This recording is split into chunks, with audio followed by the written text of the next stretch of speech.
Welcome back to the channel. To my right are two very familiar radios for most of us. The Tidradio TD-H3 and the Tidradio TD-H8. This is my GMRS version. This is my ham version. Yes, I know they can do both. We won't get into that right now. I use this for GMRS because it's not very clean. This one's clean, so I'll use it for ham. I was looking at the Facebook TD-H3 group recently, and there is a mounting problem specifically with the TD-H3. However, it does seem to have occurred on the H8, at least in a couple of circumstances. What's happening is people are charging their batteries inside the radio, and it's ending up frying the radio. Well, why is this happening?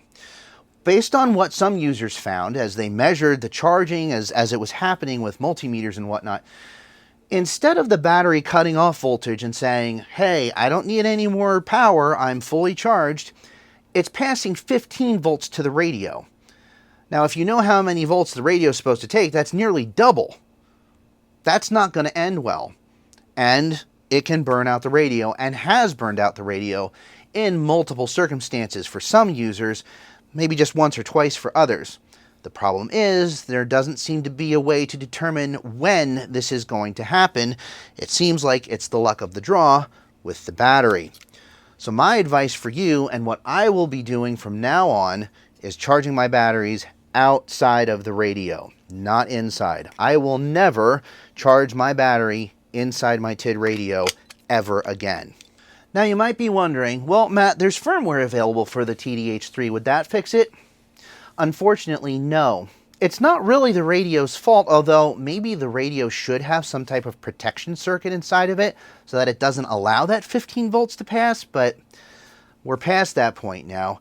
The problem is the battery. So regardless of what firmware you have loaded on the radio, the battery is still going to push that 15 volts through if it's faulty. And unfortunately, we know Tid-Radio doesn't have a great track record when it comes to the quality of battery.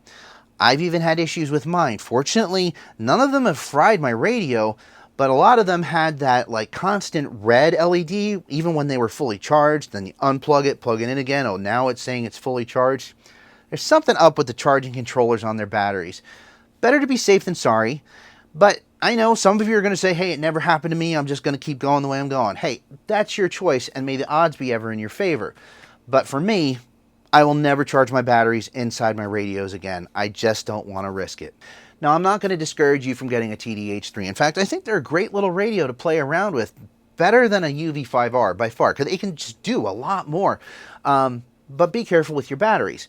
Now, I will bring up the tariff situation because Tid-Radio is a Chinese company. They do sell direct from China. At this point, ordering from their website, you're risking getting some hefty duty import fees. Amazon still has them in stock, and I will leave an affiliate link for those, and they're relatively inexpensive at this point. I think around $30, not bad. But once their stock runs out, I can't say what's going to happen. Maybe a trade deal will be reached by that point. It won't matter.